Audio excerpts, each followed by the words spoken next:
Hey folks, see if you've ever had this problem. You're trying to eat a little healthier, but you're in the grocery store aisle, you're looking at packaging, nutrition labels, and they're so confusing, you don't know what's good for you and what's not. Well, this is why I love Thrive Market, my go-to online grocery store for getting all of my healthy essentials delivered, and I don't even have to leave my couch. Finding better options for the whole family is easy with Thrive Market's Healthy Swap Scanner. Just scan a product and it instantly recommends healthier swaps. This is how my wife and I found our new favorite snack, IQ bars. Sometimes I eat one in the morning with my coffee, sometimes just later on in between meals. They also have so many on-site filters that make it simple to shop by the needs of everyone in the family. Maybe you have someone who needs gluten-free food, somebody that has a peanut allergy. Well, no more scouring ingredient labels when you can just filter it all on Thrive Market. My wife and I often use the high protein filter to stock up on things like Sieti chips. Ready to make the switch? Go to thrivemarket.com/TCAT for 30% off your first order, plus a free $60 gift. That's THRIVE market.com/TCATT. thrivemarket.com/TCAT.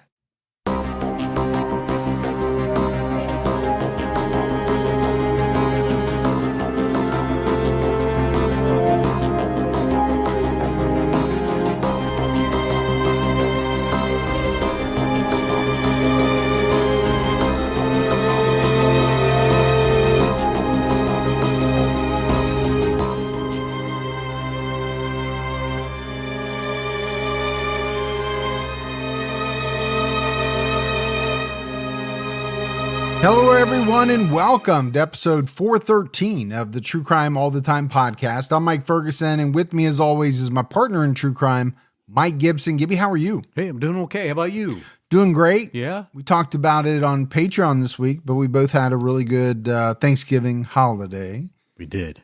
Got to hang out with family. Yeah. It was nice. Been a good time. Let's go ahead and give our Patreon shout-outs.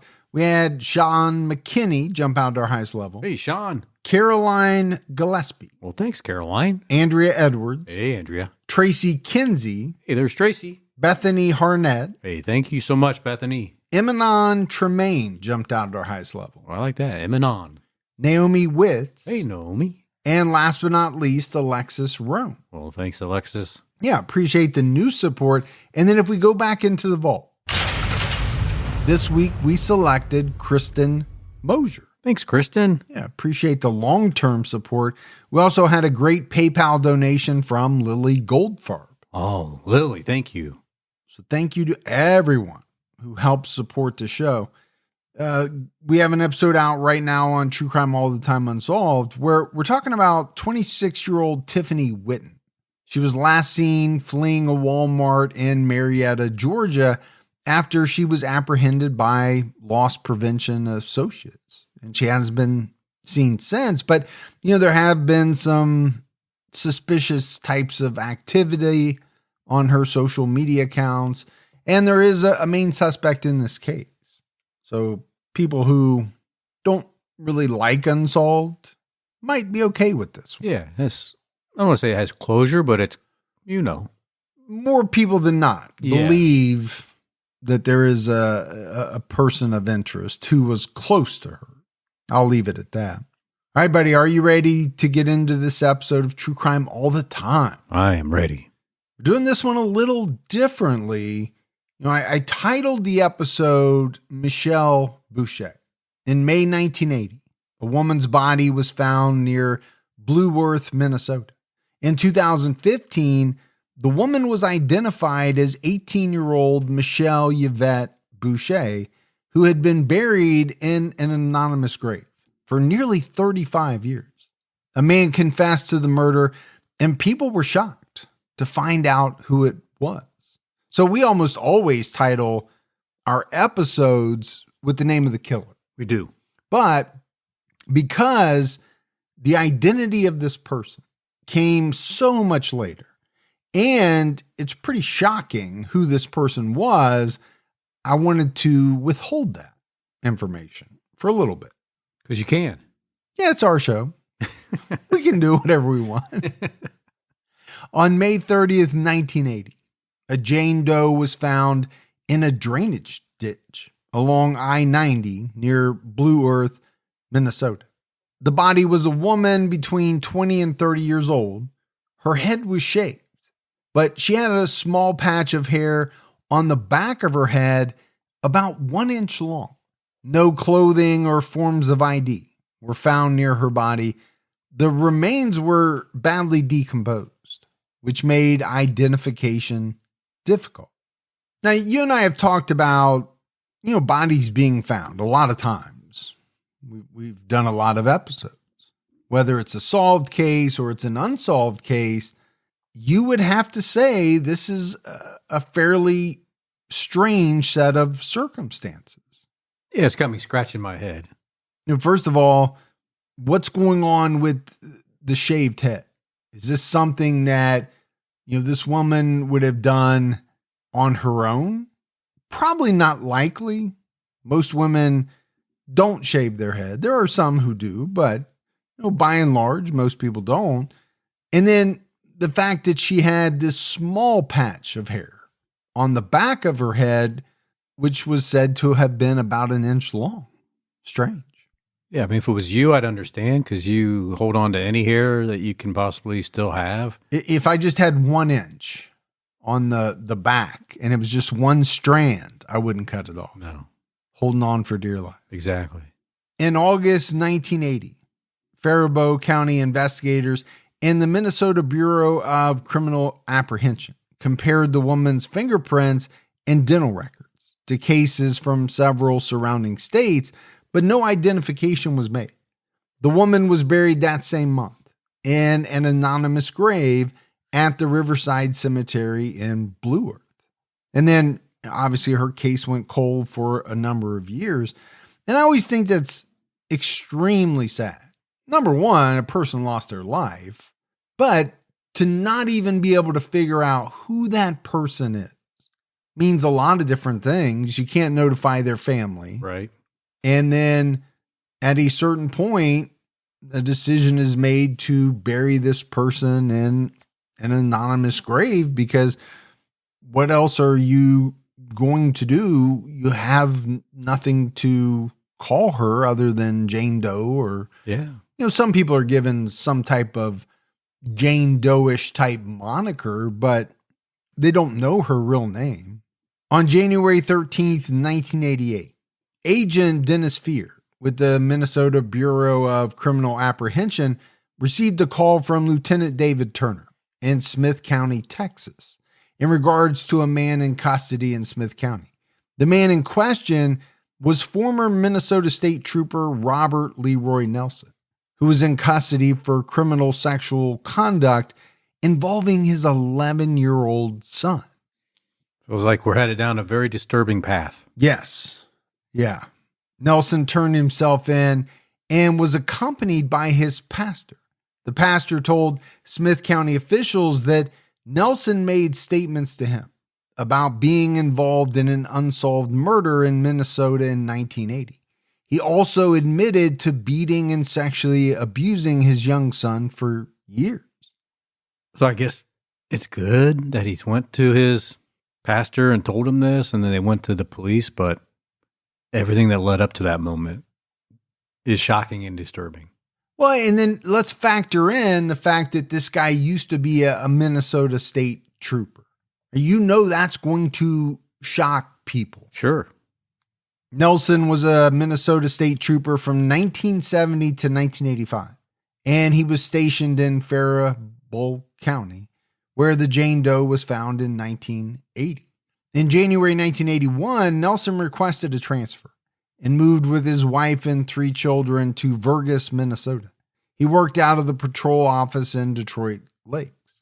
He later joined a religious group. In 1985, he resigned from the State Highway Patrol and moved to Texas. You ever join a religious group, Gibby? I have not. Now, when I hear a religious group, it kind of screams out to me like outside of the mainstream church. Right. Now, could be cult, could not be cult. Your mind kind of goes there. My mind does, at least, for some reason. I thought about joining a cult just for the fun of it. Yeah. You know. Yeah. You make more money as a leader, but you have more fun as a follower. Exactly. Nelson spoke to investigators from the Minnesota Bureau of Criminal Apprehension and the county sheriff's office and provided details about the unsolved murder. He claimed he committed the murder while on duty one night, but he didn't know the woman's name. So, I mean, I think we have to kind of take all of this in. We talked about him going into the police station with his pastor. Did he just unload on this pastor all at one time? Or had they been talking through some of this stuff for a period of time? And the pastor's like, I think it's time for us to go visit the police now. And he must have talked Nelson into it, right? I'm thinking when he started talking about abusing his son that's still alive at that time, the pastor thought, we got to get him into the police to protect that boy. Yeah, no, I'm sure that thought was there, but I don't know the ethical constraints around the whole confession type thing. You think about client attorney privilege. Right. There's doctor patient confidentiality. There's a lot of things like that. So you think clergy? Well, the clergy has something similar. Now, some of those have caveats, which, involve somebody saying they're going to hurt themselves or hurt somebody else, or, that's when they're allowed to break that oath or that whatever you want to call it. I don't know if that exists with the clergy or not. And it may depend on domination. Did you say domination? In what way does that word play in? It doesn't. Oh, okay. No, I meant like denomination. That's what you meant. You said domination. I did. Yeah, you're right. That's where I was heading. Yeah. But there's no way that I could have, or I should have, I guess, put the fact that you were trying to say denomination. You just left out the very key piece of that word, the beginning. But how many times have I told you, leave your personal life at home? Yeah. So he's giving investigators details about this unsolved murder.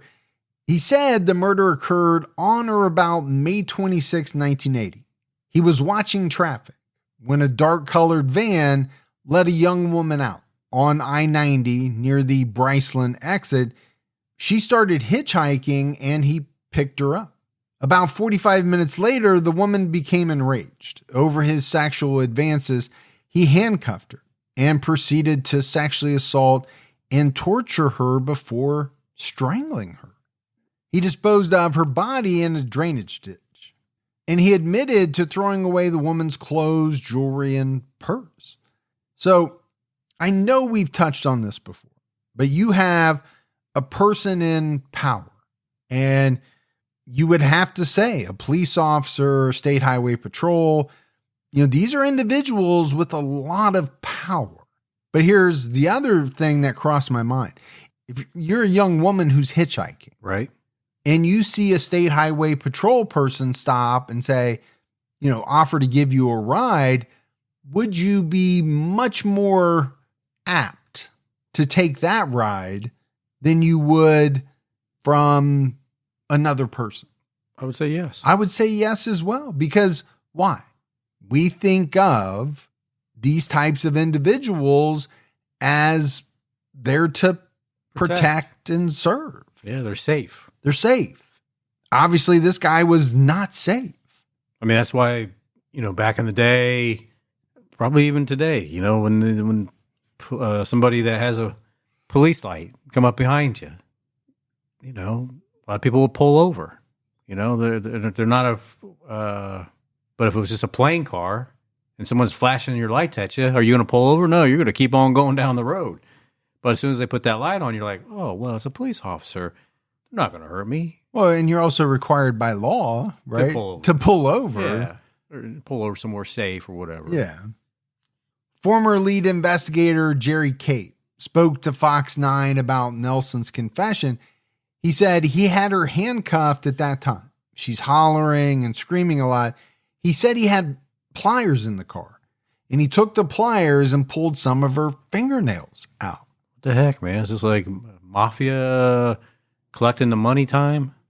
So he sexually assaulted her, he tortured her, and then he strangled her with a cord and left her body in a ravine near I-90, east of Blue Earth.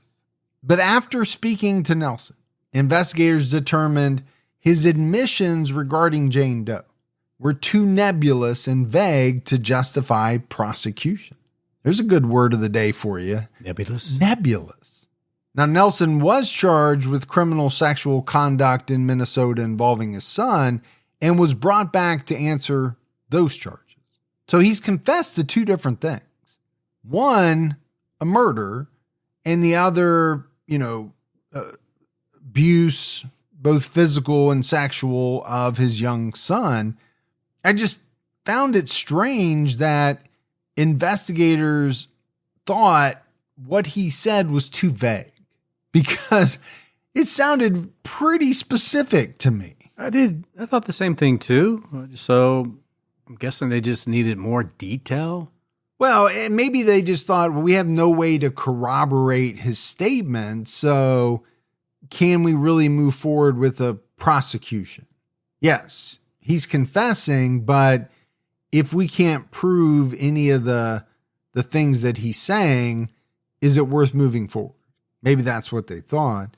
According to case file documents, Nelson made a disturbing handwritten statement on January 7th, 1988. He wrote, "I began molesting children when I was about 12 years old.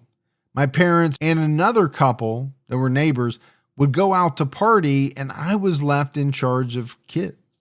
He said one victim was about 4 years old, and he molested her 8 to 10 times. He did the same to another girl who was 9. Wow. He also said that he molested his cousin several times when he was 12 or 13, and she was just 4 or 5 years old. Sick.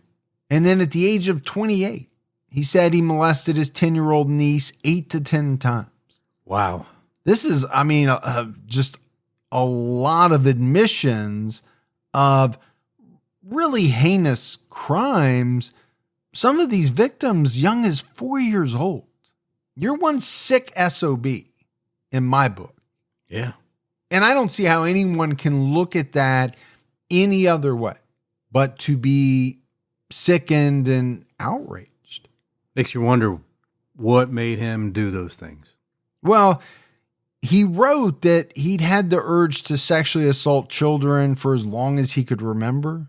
I guess he also exposed himself dozens of times over the years at public rest areas, parks, and occasionally near schools. He also peeped into windows when he was younger. And we talked about a number of serial killers who have had some of these same traits, right? Peeping Tom, voyeurism, stealing of women's underwear off right. Clotheslines. That's in the background of a lot of serial killers. But exposing yourself in a park or a public rest area or near a school, what kind of thrill is someone getting out of that? Well, some type of sick thrill is what he was getting out of it. Yeah. Maybe it's the taboo, the riskiness of it all, someone else seeing. I don't know what it is. Yeah, I don't think there's ever been a time somebody would have exposed themselves and the other party been, "Oh, I've been waiting for that, for someone to do that to me. Yeah. Come on over here." Yeah, like it's finally. It's just welcomed. Yeah. But maybe that's part of it as well. The perpetrator knows that the person seeing it is going to be shocked.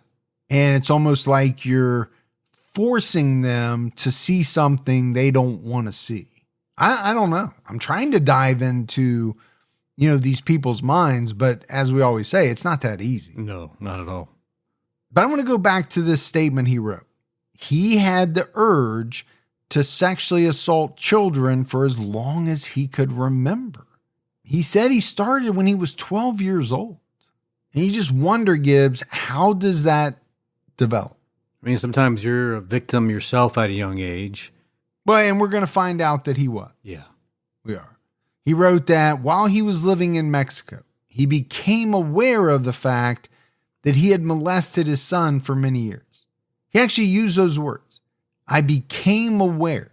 Well, you weren't aware? You became aware. That's a strange choice of words. Yeah. Almost like I didn't know what I was doing until this point. And then all of a sudden, I realized it. There's always that follow-up question, right? Once you realize what you were doing, did you stop?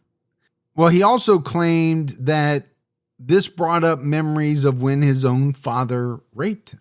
So, I mean, that's where, you said a lot of times these types of individuals experience, sexual abuse themselves. And he claims that he did at the hands of his father.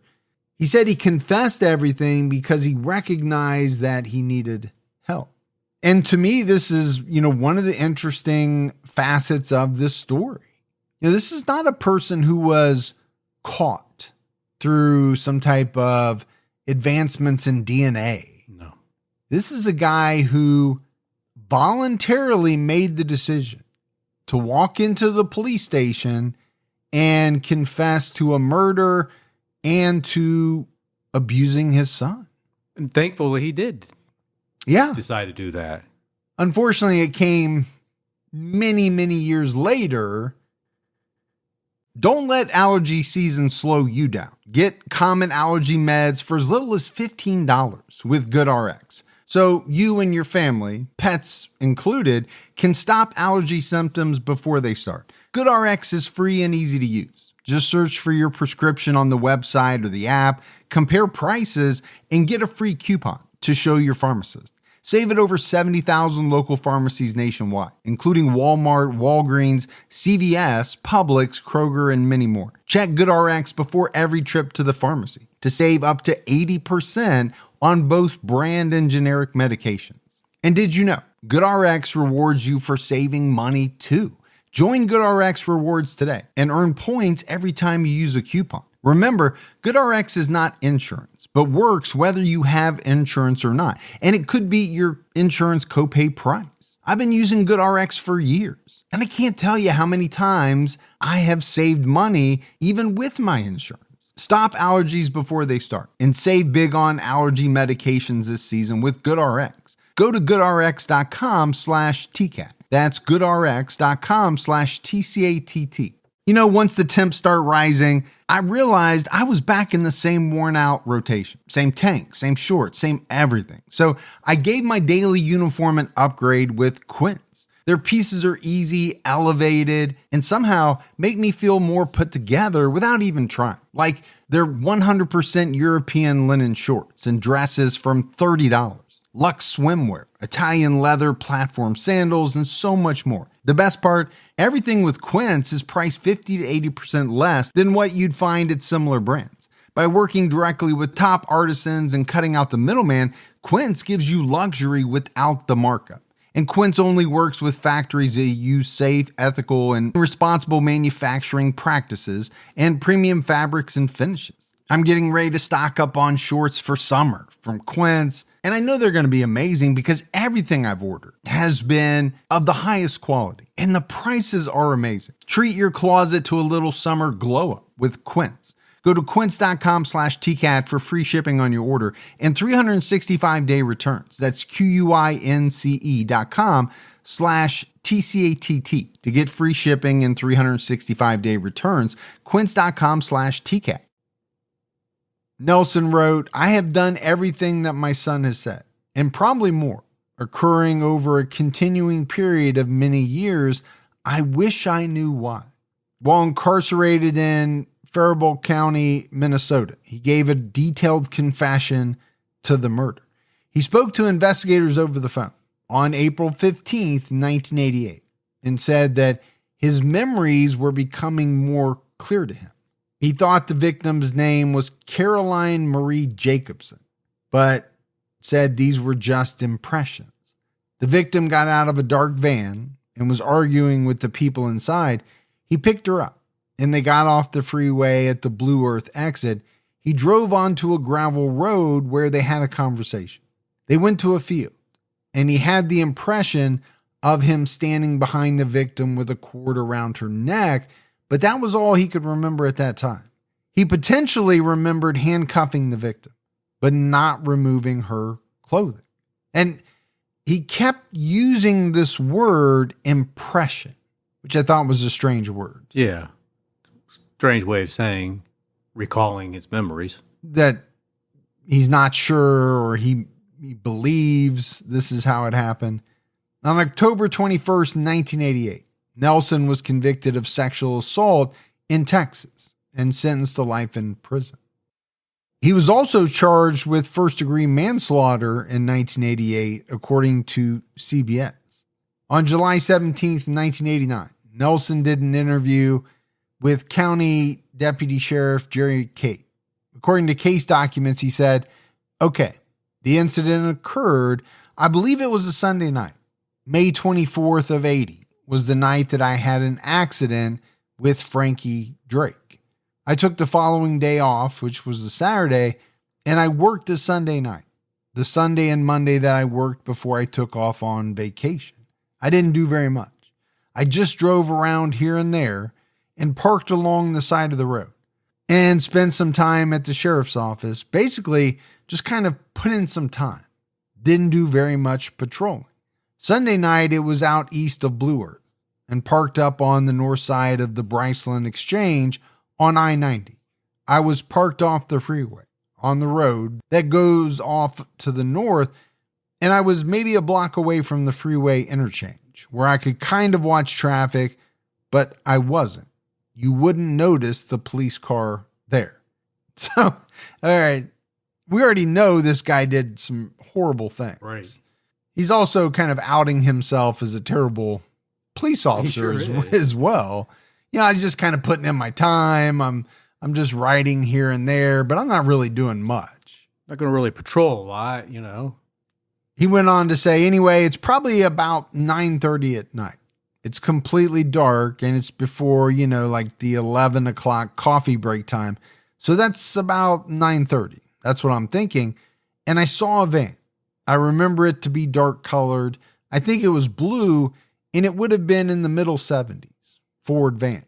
Drove up, stopped at the stop sign, and sat there for a little while. And it sat there for a few seconds, and the side door opened, and a gal got out. I believe there were two other people in the front of the van. Anyway, the door shut on the van, and the thing went back down on the freeway and back westbound on 90. The gal's standing there, and she crosses the ramp and starts down the ramp. I started the car up. This is maybe 3 or 4 minutes later, and drove up to where she was walking down the freeway. I stopped sort of alongside of her and got out. She was up by the front fender, front corner, and I asked her for some identification. And she produced some kind of identification. I just remember it being a plastic identification card. Now, the name that I had given you before, I believe is correct. Just about dead positive on the first name. That's probably the only name I would have remembered. The woman's name was either Catherine or Kathleen. The middle name was Marie, and the last name was Jurgensen or Jorgensen. So, on the one hand, Gibbs, he's giving some very detailed information. He is. But on the other hand, he's also very sure about the name. Or there's a couple of possibilities of names, but he's pretty positive it's one of two first names or last names. Because it's a little bit different than the name that they originally had. Yeah, you're right. It's close, but it's different. He recalled that the woman didn't have a noticeable accent, but she could have been from the Midwest or the East. And you and I talk about accents a lot. I've got a lot of them. You do. Most of them sound very, very similar. But, we do talk about people being from different parts of the country, having different accents. A lot of times, when you're traveling, you can tell where somebody's from, or you can. If somebody's traveling through Ohio here and you hear them talk, okay, they're from New York, they're from Boston, they're from Minnesota. See right there. See, like when you go to Minnesota, if you're there long enough, you start talking like you're from Minnesota. Well, but let's flip it around.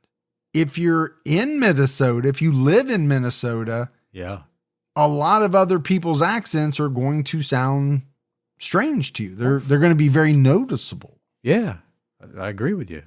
Some people have said that we sound like we have Southern. They do. Accents. Until you're down in the South, and they don't think we sound like we're from there at all. No. Though if we want to, we can talk pretty, slow it down and draw things out a little bit, like, some good butter. That didn't sound Southern at all. That sounded more Forrest Gump than it did anything. Forrest Gump's more Southern than anything. That is true. Mama said. Nelson said he asked her to get in his car, and she complied. He didn't write her name down and didn't call dispatch to report what he was doing. Normally, he would call in a hitchhiker to see if that person was wanted. He explained, I don't know if I just never got to it or if I just didn't do it because of what I thought might happen later. I don't know. Seems to me more likely to be the latter of those two things. I think so. He saw, what he thought was a pretty 18-year-old girl, and I think he knew he was going to do something, and therefore it would not be in his best interest to call it in. Yeah, he didn't want to document that he put this girl in his car. Yeah, and I'm just not buying maybe I just forgot. I think he had a plan. Yeah. And that plan involved specifically not calling it in. They were in his patrol car headed west on I-90. He asked the woman what happened.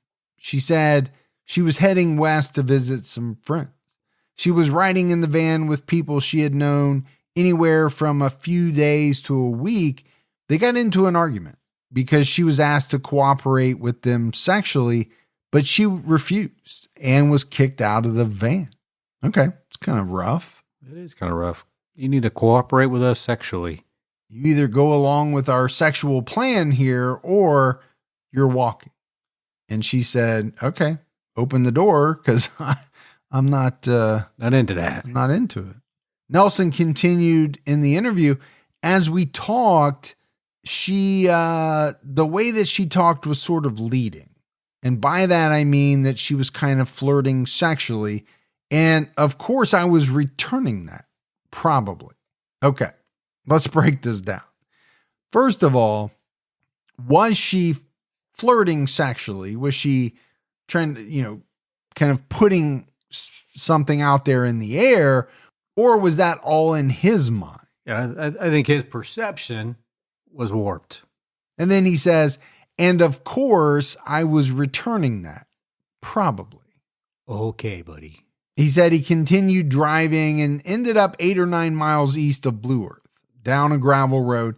He was looking for a quiet, secluded place because their conversation led him to believe she would cooperate with his sexual advances.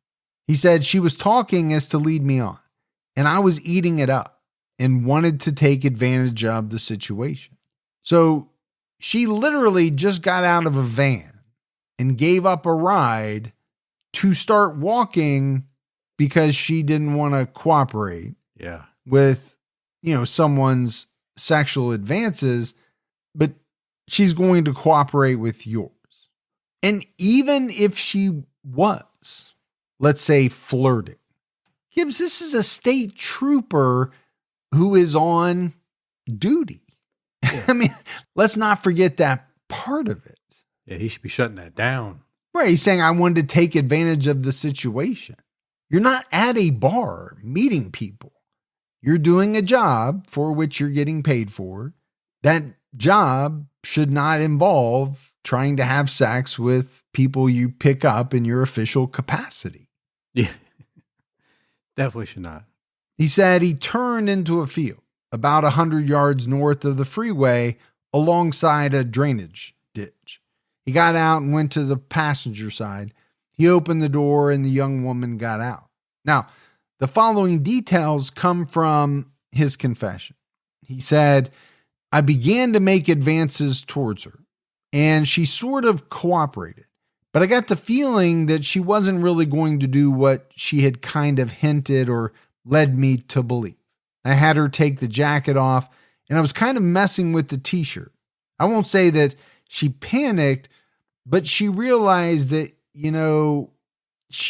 I realized and she realized, I guess, that she either changed her mind or didn't mean it in the first place or whatever. And at that point, I sort of forced her to take off the t-shirt.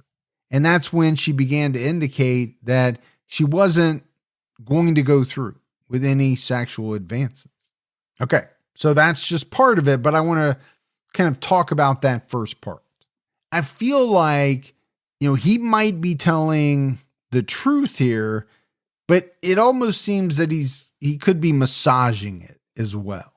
Yeah, I feel like he is. And I also feel like it's a abuse of power right here. There, no doubt it's an abuse of power, but I almost feel like he's softening it. She was saying things that led me to believe that we were going to have a sexual encounter. And then at some point, she must have changed her mind. And it was at that point that I forced her to take off her t-shirt. Okay. He continued by saying, at that point and at that time, I handcuffed her with her hands behind her back and caused her to perform oral sex on me. And by this time, she's very upset. And what she's talking about is getting back at me, getting me fired, getting me put in jail, all kinds of things, rightfully so. But I don't like to use it as an excuse. But the anger and the frustration and a whole lot of stuff that was buried deep inside of me that I didn't even know was there, and coming out in my assault of this lady and in the things I did next. She was screaming and carrying on that she was going to see me fired and in jail and in prison and all kinds of things. Well, you're abusing her right now. Yeah. She's pissed. He does say, rightfully so, she's upset. Yeah, no shit. She's handcuffed and forced to perform oral sex on a state highway patrol officer. He said instead of just kind of a sexual interlude that maybe would have been forgotten and passed off if I hadn't forced her to do anything, now I was looking at some serious problems.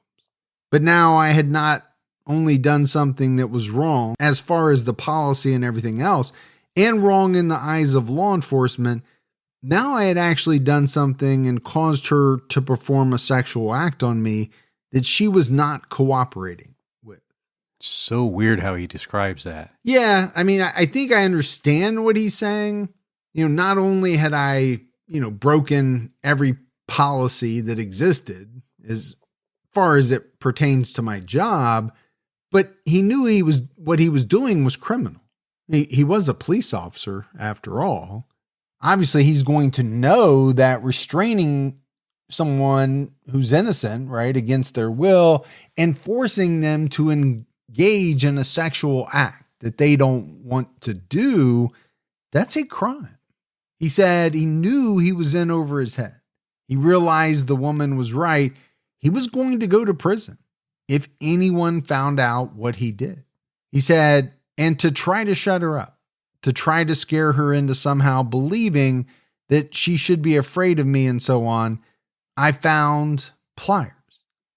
Nelson was in another vehicle because of his earlier car accident, but he found the pliers in a toolbox. He threatened to pull the woman's fingernails off if she wouldn't stop shouting. According to Nelson, and that only led to more abuse and screaming and carrying on. And like I said, something inside me, you hear it all the time. The phrase, something inside me snapped. But all the frustration and all the anger, plus all that I had done in the last few minutes that she was right about, what I did was yanked out, I believe, 2 or 3 fingernails to show her I meant business. And I realized that it had gone so far so fast, in a few minutes' time. So I do think he's being pretty honest about what he's done. He is. Now, he might be sugarcoating it some. He might be massaging it, like I said earlier, but he's admitting to doing horrible things. And I guarantee you that hurts like hell. It can't feel good. I mean, there is a reason why that has been a torture method for hundreds and hundreds of years, because it must hurt like hell, and it probably works. Let's try it out. But is it going to work in a situation where you don't want someone to tell on you for what you've done? And that's where I feel like it was a little misguided. Now, if you're a CIA operative, which you may or may not be, I know you're not at liberty to confirm. Never. But you also don't deny. That might be a tactic you would use, right? To extract information out of someone, because if they give you the information, you'll stop hurting them. But that's not the scenario we're talking about here. It's not. It's almost like he's saying, I don't want you to get me in trouble for what I've already done, so I'm going to pull some of your fingernails out. And that's going to what? Keep you from going to the police later on? If anything, you're just adding ammunition for why this person would want to go to the police. Yeah, I think so. And I thought it was interesting that he said, I realized it had gone so far so fast in a few minutes' time. Escalated quickly. But who was behind the escalation? Him. Yeah, I mean, she did nothing to escalate this situation. He said he snapped off the drawstring in the bottom of the woman's jacket, tied it around her neck, and strangled her. She couldn't put up much of a fight because she was handcuffed and kneeling on the ground. He stood behind her, knotted the rope, and strangled her from behind.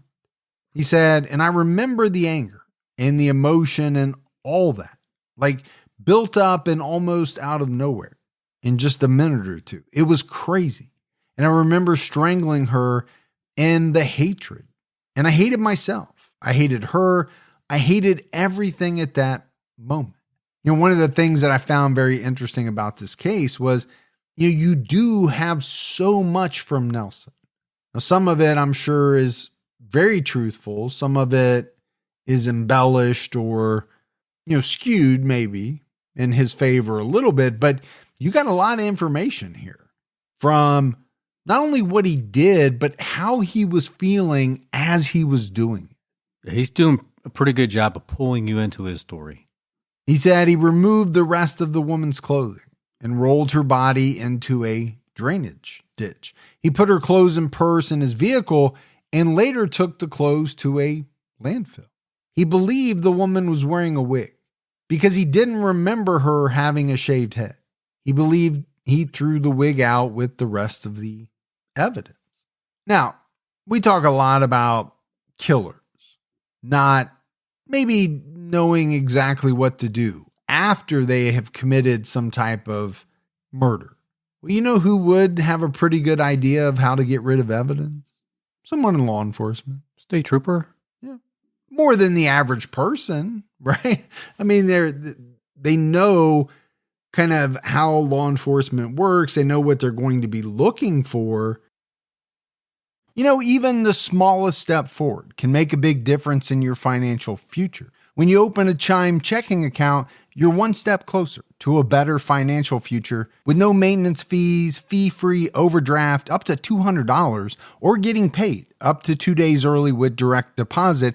Making progress has never been easier. I think we've all been in that position where we've had an overdraft. Well, with Chime, you can overdraft up to $200 with no fees. That's amazing. And they have over 50,000 fee-free ATMs. Make progress towards a better financial future with Chime. Open your account in 2 minutes at chime.com/TCAT. That's chime.com/TCATT. Chime feels like progress. Banking services and debit card provided by the Bancorp Bank N.A. or Stride Bank N.A., members FDIC. Spot me eligibility requirements and overdraft limits apply. Fees apply at out-of-network ATMs. MyPay eligibility requirements apply. Credit limits range from $20 to $500. $2 fee applies to get funds instantly. Crime checking account required. Go to chime.com/disclosures for details.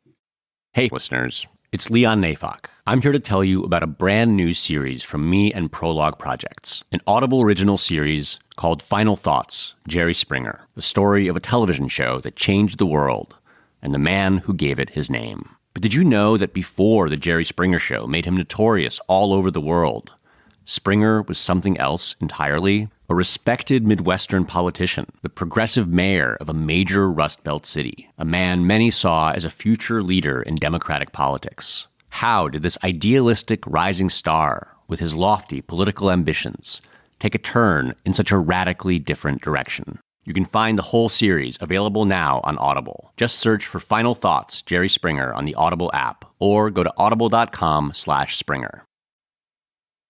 On August 25th, 1989, Robert Leroy Nelson pleaded guilty to first-degree manslaughter. He also pleaded guilty to first-degree criminal sexual conduct involving a family member from 1977 to 1981, when he was living in Minnesota. He was sentenced to a total of 16 years to run concurrently with his life sentence in Texas. So he just got 16 years for that stuff? Yeah, it's kind of hard to believe, but the first-degree manslaughter is kind of hard to believe too. Yeah. You know, if this went down even the way he said it did, that seems to be a cold-blooded murder. So why such a light charge? Yeah. And I know it's not light, but compared to what he's done? Oh, I think it is light. Yeah. I think you're right. Faribault County Attorney Arvid Winland said at the time of sentencing, is quoted by the St. Cloud Times. He told us he didn't know the woman, except from what he could recall at looking at her. At the time of the incident, Nelson hasn't come up with anything new that's going to help. Nelson's request for parole was denied in January 2015 due to the violent nature of his crimes. So this is a little strange, Gibbs, when you think about it, because the case was solved, but investigators still didn't know the identity of the woman buried in Blue Earth. They just have what he thinks could be her name. And he's given a couple of different ones. Retired police officer Deb Anderson was primarily responsible for getting the police to exhume the body and perform DNA testing. Anderson learned about the case in 2001 from a friend in law enforcement. She decided she wanted to help identify the woman, and she began advocating for exhumation in 2003. Anderson told the Star Tribune in 2014, she doesn't have an advocate. She doesn't have anybody. And it's a pretty true statement. You know, how can you have someone when nobody knows who you are? Right. There's no family member going to come in and help out because they don't know if she needs the help. They don't know.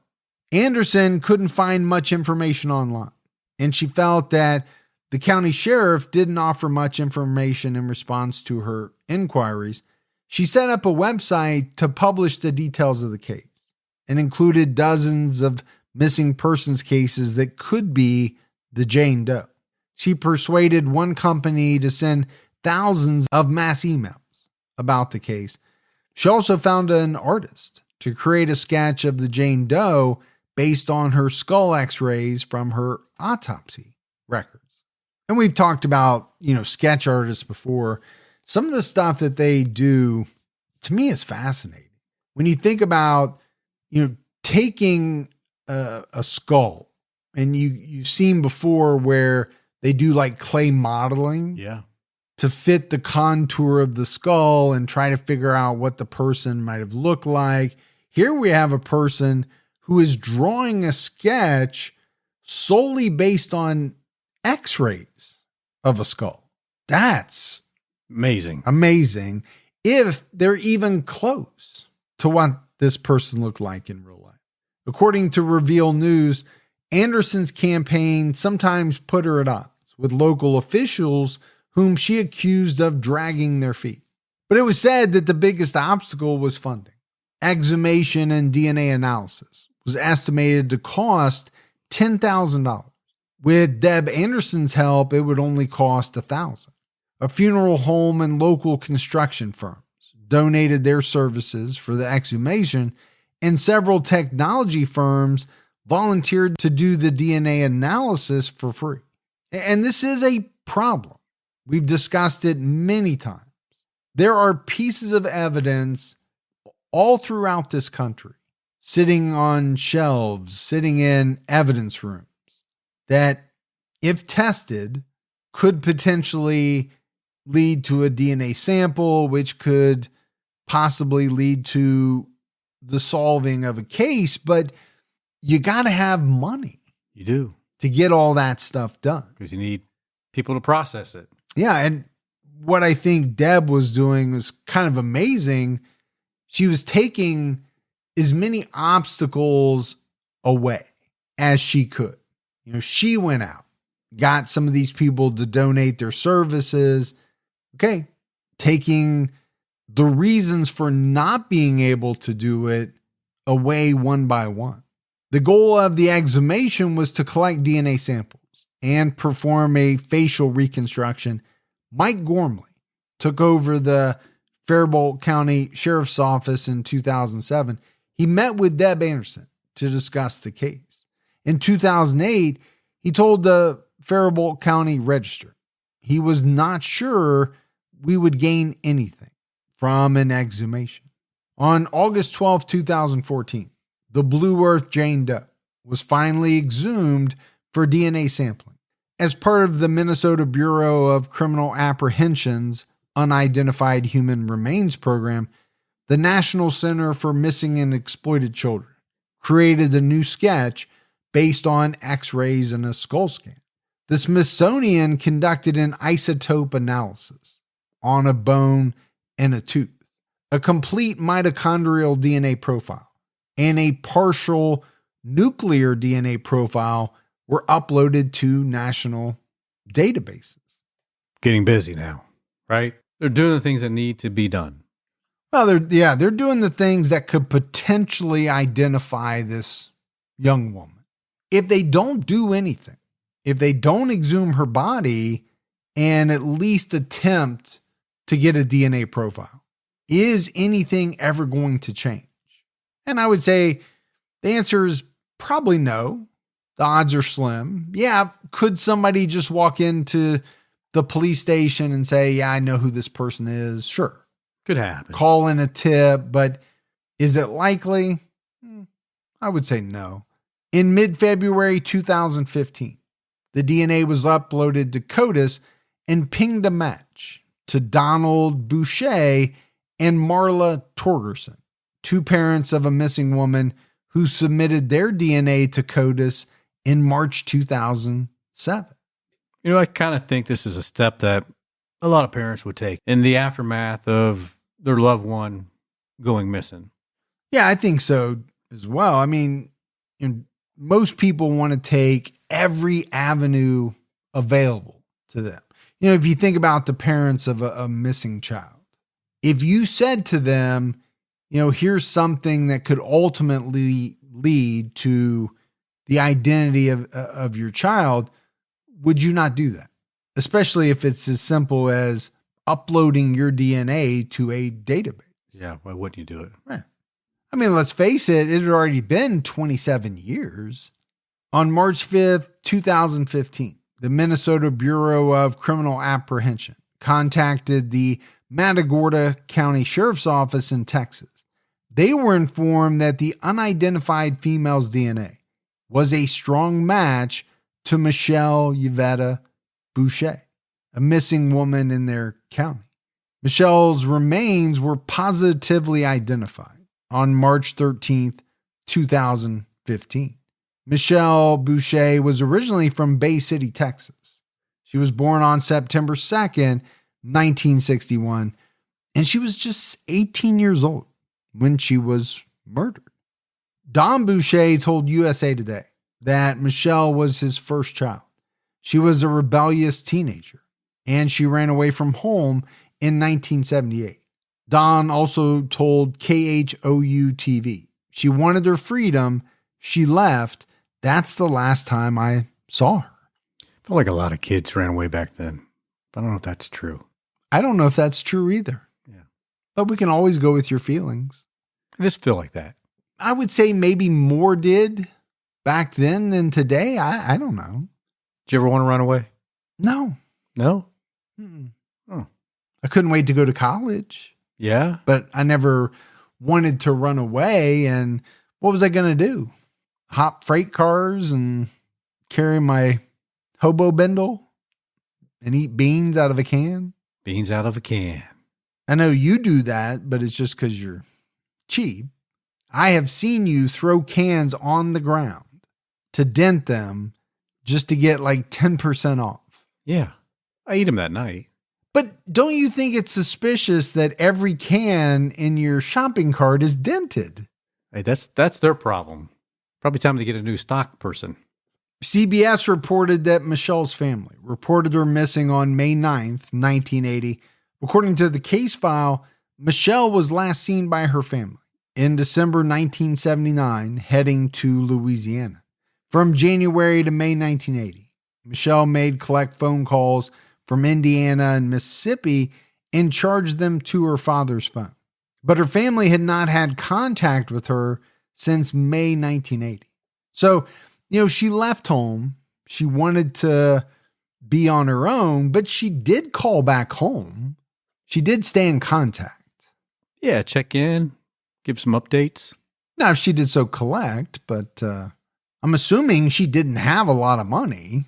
She was fairly young and trying to make it on her own. I mean, who's going to say no to a collect call? Oh, maybe you. From my kids, I would never say no. No, from me. I don't even accept free calls from you.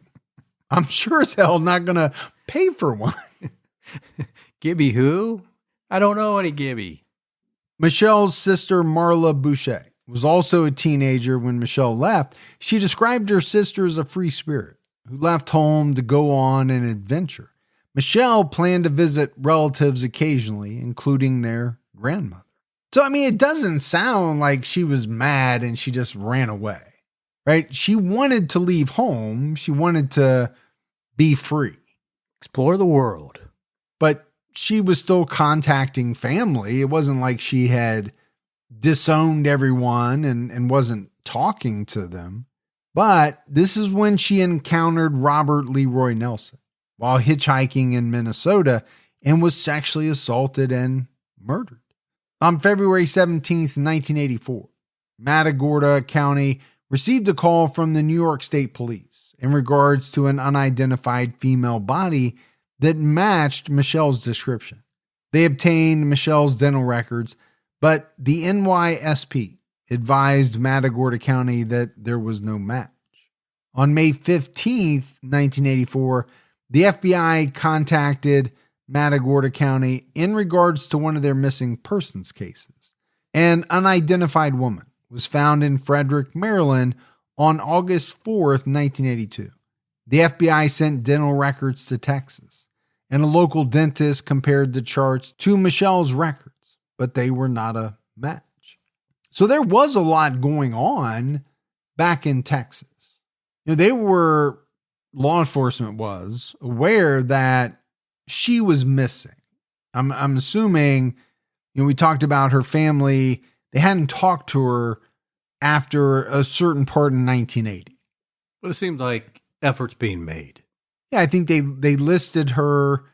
And so there were other jurisdictions who had unidentified female victims who thought maybe they could be a match to Michelle.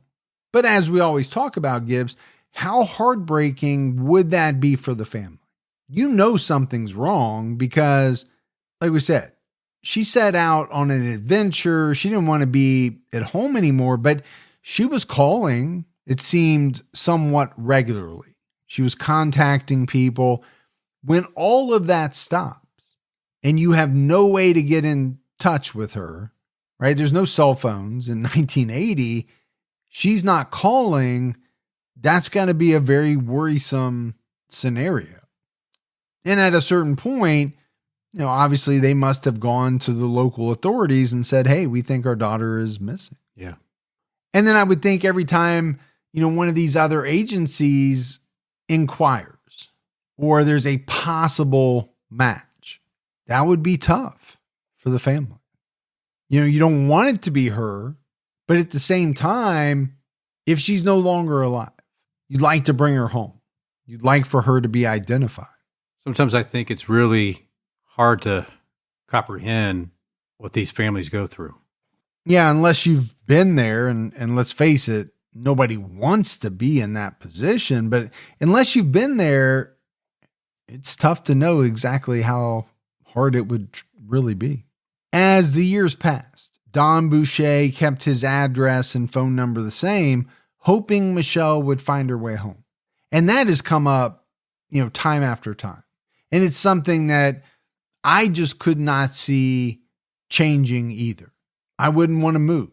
I wouldn't want to change a single bit of my contact information. Now, we have heard in other stories where people moved because they couldn't stand to be, walking around that same house. Every room was a different memory, just kind of smacking them right in the face. So you can see it from both sides.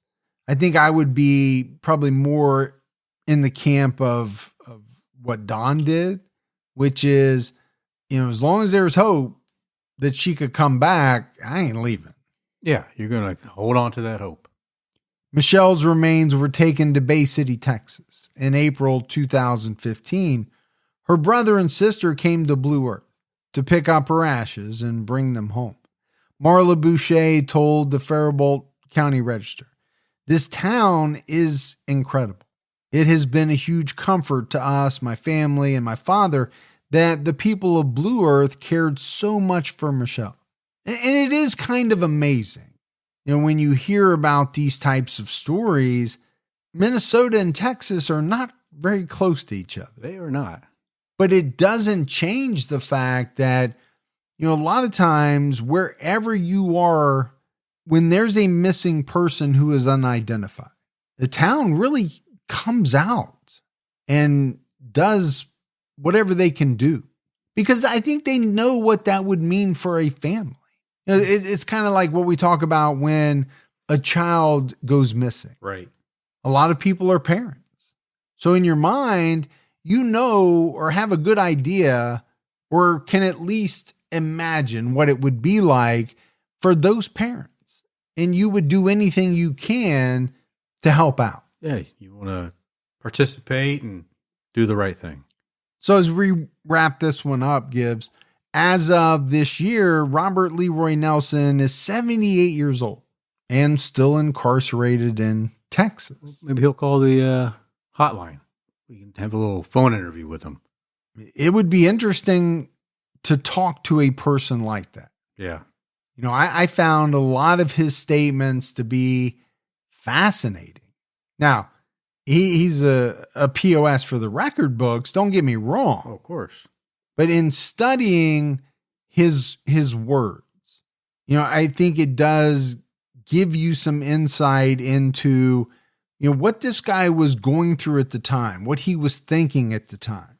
Now, what he did still doesn't make sense, but, I get the picture of Nelson, of a guy who was just kind of going through the motions. He even said it, like, I was just putting in time. I wasn't really working. Just driving around. Now, was he driving around looking for a victim, or was this kind of a perfect storm scenario where he happened to see Michelle get out of a van? She starts walking down, the ramp of the highway, and he goes to pick her up. Now, was that because he had bad intentions from the get-go? Or was he being a police officer up until a certain point. Those are the kind of things that, I like to try to figure out, but he's the only one who really knows that. Yeah. I mean, he got manslaughter. So if it was pre-planned, he wouldn't have got, well, I don't want to say he wouldn't have got manslaughter. I mean, they still can. Well, I don't think it was premeditated in the fact that he set out to kill her. No. Or a woman, really. He said, if you believe him, when the sexual assault didn't go the way that he thought it would, and she didn't care for it, that's when she started threatening him with taking all these different steps of action, right? Gonna get you fired, gonna call the police, and do this and do that. Well, at that point, it becomes self-preservation in his mind. Right. I have no choice. I have to kill this woman because she's going to ruin my life. Yeah, and I can't have that. I can ruin her life. I just can't have her ruin mine. Yeah. Yeah, I think that's exactly what he thought. I don't think this guy's getting out of prison. I think he's going to die in prison. Oh, for and sure. I'm totally fine with that for, what he's done. Yeah. He's right where he needs to be. Yep. But that's it for our episode on Michelle Busha and Robert Leroy Nelson. We got some voicemails, Gibbs. You want to check those out? Let's hear him. Hey, Mike and Gibby. This is Zach from Missouri. I just was listening to the latest episode, and you guys had gotten off on a tangent about off-brand and no-brand, and mentioned something about picking stuff fell off the trailer. Reminded me that I had saw a recent story of a frozen pizza truck that had overturned and killed all of the frozen pizzas, all the Tombstone frozen pizzas, all over the interstate. And it just reminded me that when I saw that, I could picture Gibby scurrying all through the lanes of traffic, picking up as many Tombstone pizzas as he could get his hands on. But just wanted to share that story with you because I thought it was funny. Funny image of that when you mentioned off-brand and no-brand and things off the truck. But I appreciate what you guys do. Just really enjoy the show, and Team PCAT for me. And keep your head on a swivel. Your own time ticking. All right. Love the voicemail. Yeah. I think he's painting a real vivid picture, and it just goes to show you how well the fans get to know you. Free pizza. Free pizza. Yeah. I could see you like playing a real life version of Frogger in between cars on the highway to get your hands on these Tombstone pizzas. I would just be a good citizen trying to clean up the streets so nobody gets hurt. Oh, it's more about littering. Yeah. Or somebody skidding on one of these frozen pizzas. Exactly. It's all about safety. Yeah. But you're still going to take them home. Well, you got to do something with them. Hi, Mike and Gibby. This is Brittany from San Diego. This is my first time calling. I have been listening since 2018. You guys were my first podcast, and also you guys are with me during my massage sessions because I'm a massage therapist. So it's kind of funny to me that I'm listening to you guys talk about some heinous stuff during my sessions, in my earbud, of course, but you guys have gotten me through many, many, many boring sessions. But I had to call today because I'm listening to the new episode, the Eddie Radcliffe one, and when Mike said tripping balls, I laughed so hard. You guys made me laugh with that one. I won't forget for a while. That was hilarious. Maybe next time say like high as a kite or something. But anyways, love you guys. I'll keep listening during work and keep your own time ticking. Bye. All right. Love it. We were just talking, Gibbs, that my lower back was hurting. I could use a massage. You could. You always wonder about like a massage therapist. When you're doing that all day long, Yeah. how strong do your hands get? Because, when I give my wife a massage, 5 minutes in, my hands are starting to cramp up a little bit. So, some of these sessions are 60 minutes, 90 minutes. If you're dating a massage therapist, I'm guessing he or she does not want to rub your back when they get home. They're probably like, that's the last thing I want to do. No, is another massage. I get you. I'm just saying, can they crush things that other people can't? Do their hands get like super strong? I'm going to say, I'm not talking superhuman like Superman or anything. no, I was going to say, yeah, I think they probably got some Hand strength, right? good fitness in those hands. Okay. Yeah. All right. Tripping balls. That one's more descriptive than high as a kite It is. and less used. Was she a San Diegoan? Yeah. San Diego. You stay classy, San Diego. Right. All right, buddy. We had one thing in the mailbag. It came from Colorado. Yeah. Some amazing chocolate, toffee. The person didn't leave their name. I have a good idea of who it is, but I don't want to say it in case I'm wrong. But Okay. whoever sent it knows who they are. Okay. So we appreciate it very Yeah, much. Thank you. But that's it, buddy, for another episode of True Crime All the Time. So for Mike, And Gibby. stay safe and keep your own time ticking.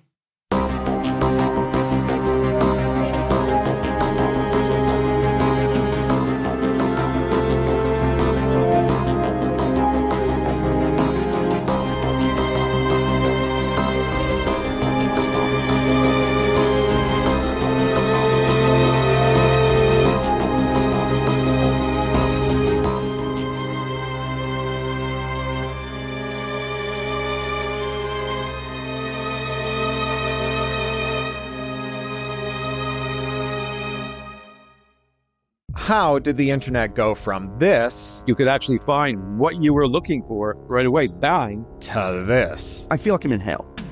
Spoiler alert, it was not an accident. I'm Cory Doctorow, host of Who Broke the Internet from CBC's Understood. In this 4-part series, I'm going to tell you why the internet sucks now, whose fault it is, and my plan to fix it. Find Who Broke the Internet on whatever terrible app you get your podcasts.